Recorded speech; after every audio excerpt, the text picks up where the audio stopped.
Hay mga ka-Farmville, dagdag kaalaman sa halaman. Ang variegated or plain lucky bamboo ay kabilang sa halamang Dracaena sanderiana or tinatawag na tropical water lily. Ang halamang ito ay simbolo bilang good luck at prosperity ayon sa kultura ng mga Tsino.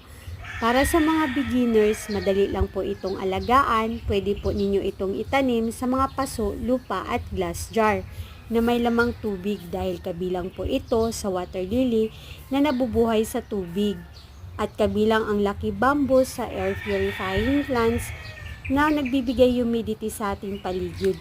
Mahalaga po ang pagtatanim ng mga halaman upang mabawasan ang mainit na temperatura sa ating klima. Huwag kalilimutan na ang pagtatanim ay isang biyaya at masaganang inaani para sa lahat.